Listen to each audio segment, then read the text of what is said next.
आज आपण हेल्दी आणि न्यूट्रिशियस एनर्जी बॉल्स बनवणार आहोत, म्हणजेच ड्रायफ्रूट लाडू बनवणार आहोत.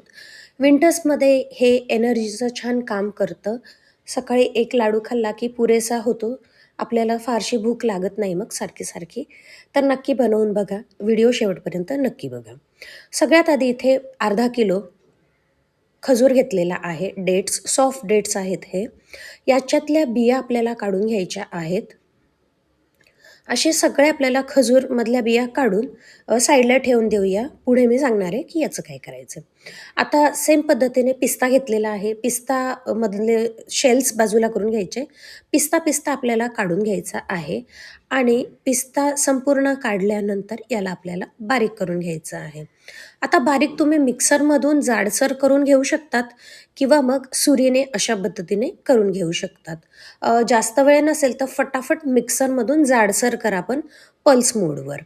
तर अशा पद्धतीने बघा सुरीने छान मी बारीक करून घेतलेलं आहे. काही एकदम बारीक झाले, काही जाडसर राहिले. सेम पद्धतीने आपल्याला मी पिस्तासुद्धा इथे 250 ग्रॅम घेतला आहे. बदाम पण 250 ग्रॅम घेतलेला आहे. भाजलेला नाही आहे, सध्या कच्चेच आहेत. तसंच मी बारीक करून घेतलेला आहे आणि अजून झटपट व्हायला हवं म्हणून मिक्सरमधून करून घेऊ शकता.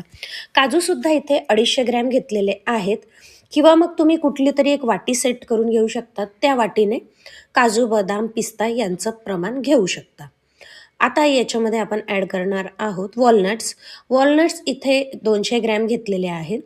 ते सुद्धा आपण छान बारीक कापून घेणार. वॉलनट्स अगदी इझिली पटापट कट होतात म्हणून मी हाताने कट करून घेतलेले आहे.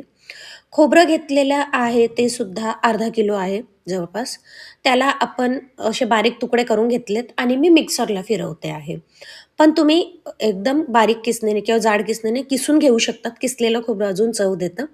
पण मी झटपट व्हावं म्हणून ते मिक्सरमधून फिरवून घेतलं.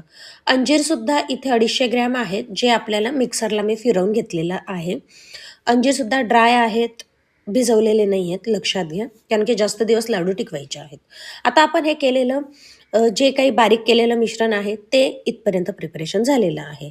आता कढई घेतलेली आहे, त्याच्यामध्ये आपण मखाणे घेणार आहोत. मखाने जे आहेत ते भाजून घेऊन त्याचीसुद्धा आपल्याला पावडर करून घ्यायची आहे. मखाने अगदी लो फ्लेमवर भाजून घ्यायचे आहेत. म्हणजे ते साधारण 4 ते 5 मिनिटं आपल्याला भाजायचे आहेत. ते छान भाजून झाल्यानंतर असं तोडून बघा. हाताने सहज तुटला म्हणजे त्याच्यातलं मॉइश्चर गेलं आणि छान हा भाजला गेलेला आहे अशा पद्धतीने. तर हे आपण लगेचच मिक्सरला बारीक करून घेणार आहोत. गरम असतानाच केलं की पावडर छान होते याची. मखाण्यांची सुद्धा पावडर तयार झालेली आहे. 2 ते 3 बॅचेसमध्ये मी मखाणा इथे घेतला आहे. मखाणा तुमच्यावर आहे. मी इथे अंदाजे 200 ग्रॅम मखाणा बारीक करून घेतलेला आहे. आता कढईमध्ये पुन्हा तूप टाकलंय आणि ही गोडंबी आहे.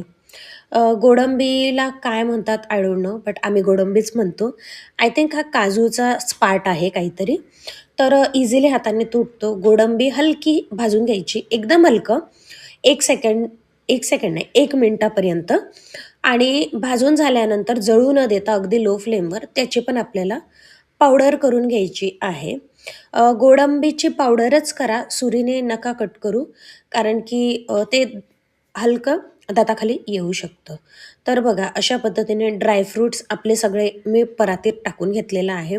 मखाण्याची पावडर, गोडंबीची पावडर आणि अंजीर वगैरे पण करून घेतलं होतं, ते सुद्धा आपण ॲड करून घेणार आहोत. आता मी तूप घेतलंय आणि खोबरं पण भाजून घेतलेलं होतं. आत्तापर्यंत तसं तर काहीच भाजलेलं नाहीये, मखाने आणि गोडंबी सोडली तर. तर आता मी पावडर केल्यानंतर भाजणार आहे. असं केल्याने पटकन हे भाजलं जातं आणि कमी वेळेत फटाफट आपलं साहित्य रेडी होतं. तर याचा फक्त 2 मिनिटं आपल्याला अगदी लो फ्लेमवर खोबरं जे आहे ते भाजून घ्यायचं आहे, कारण की आपण हे पावडर केलेलं आहे. तुम्ही आधीसुद्धा भाजून मग तुम्ही मिक्सरला फिरवू शकतात कुठल्याही वेने. मला असं वाटलं की तूप अजून हवं पटकन होण्यासाठी. तसंही तूप याच्यात बऱ्यापैकी लागतं. म्हणजे 400 ग्रॅमपर्यंत तूप लागून जातं. तर अर्धा किलो तूप असायला हवं या प्रमाणासाठी. तर खोबरंसुद्धा बघा कलर चेंज झालाय अशा पद्धतीने मी भाजून घेतलेला आहे. याला जसं-जसं आपण भाजत जातो ना, तसं मिक्स करत जायचं म्हणजे मिक्सिंगची प्रोसेस कंटिन्यू चालू ठेवायची. जो पदार्थ भाजला की मिक्स करा. याच्याने सगळं एकजीव व्हायला मदत होते आणि गरम असताना भाजल्याने सगळे पदार्थ छान एकजीव होतात. आता मी इथे तूप घेतलंय आणि जे अंजीर आपण करून घेतले होते ना, ते डायरेक्ट न ॲड करता ते सुद्धा भाजून घेणार आहे आणि नंतर आपल्याला जे ड्रायफ्रुट्सची पावडर आहे ती सुद्धा भाजून घ्यायची आहे. ते कच्चेच वापरलेले नाही आहेत. तुम्हाला वाटेल की ते कच्चेच वापरलेत नाही. सगळं साहित्य तुम्ही आधी भाजून घेऊ शकतात किंवा नंतर भाजून घेऊ शकतात. तुमची चॉईस आहे. तर अंजीरसुद्धा भाजून घेतलेलं आहे. ते पण आपण लगेचच मिक्स करून घेणार आहोत. अंजीर आणि खजूर वापरल्यामुळे डायबेटिक फ्रेंडली होतं. त्याच्याने नॅचरल गोडवा येतो आणि सगळ्याच वयोगटातील लोकांना ते आपण देऊ शकतो, लहानांपासून मोठ्यांपर्यंत. आता आपण डिंक घेणार आहोत. डिंकसुद्धा आपल्याला चांगला भाजून घ्यायचा आहे. डिंक कमी फ्लेमवर थोडा-थोडा करत भाजा, पण तो आतपर्यंत चांगला भाजला गेला पाहिजे. तो कच्चा नको राहिला, कारण की डिंक जर दाताखाली आला तर दाताला इजा होऊ शकते. म्हणून डिंक हळू-हळू थोड्या-थोड्या बॅचेसमध्ये 100 ग्रॅम डिंक असा आपण पूर्ण भाजून घेणार आहोत. अच्छा, या ड्रायफ्रुट्सला ना प्रमाण फारसं मॅटर करत नाही लाडूंना. तुमच्या घरात जे अवेलेबल आहे ते टाका. फक्त बाइंडिंग नीट व्हायला हवं, म्हणून जर बाइंडिंग होत नसेल, तर खजूरचं प्रमाण अजून वाढवून त्याची छान बाइंडिंग तुम्ही करून घेऊ शकतात. अ, मी मुद्दामच व्हिडिओ चालू असताना मध्येच सांगते, कारण की माहीत नाही एंडिंगला ते सांगायला वेळ उरेल की नाही. आता डिंकसुद्धा मी मिक्सरला वाटून घेतलेला आहे आणि चेक करून घ्यायचं आहे की कुठे त्याचे खडे राहिले नाही आहेत ना. तर हे सुद्धा आपण पूर्ण मिश्रणामध्ये मिक्स करून घेणार आहोत.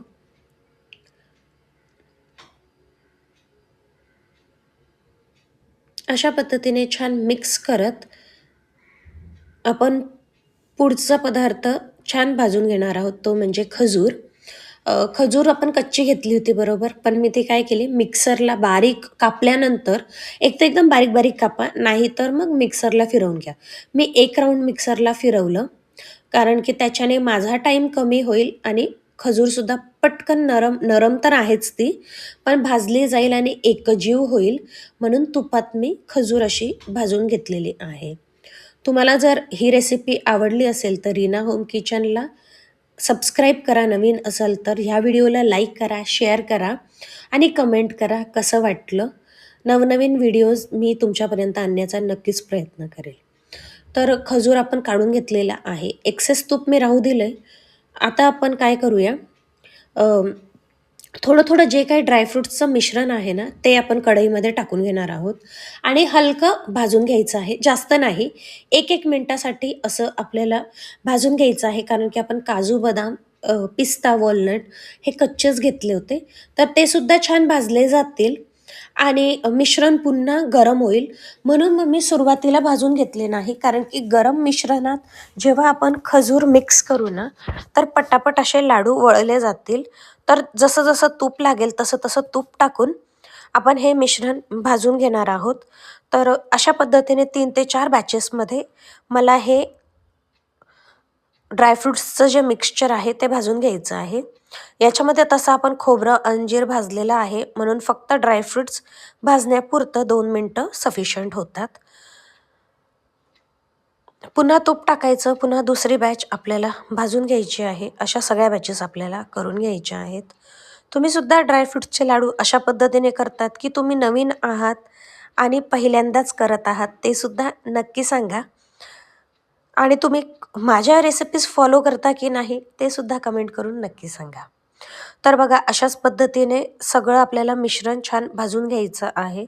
मी व्हिडिओ कमीत कमी छोटा करण्याचा प्रयत्न केला आहे, पण काही डिटेल्समध्ये आपल्याला सांगावं लागतं, म्हणून मग मी काही गोष्टी तशाच ठेवल्या, तर व्हिडिओ त्याच्यामुळे थोडा लाँग झाला आहे.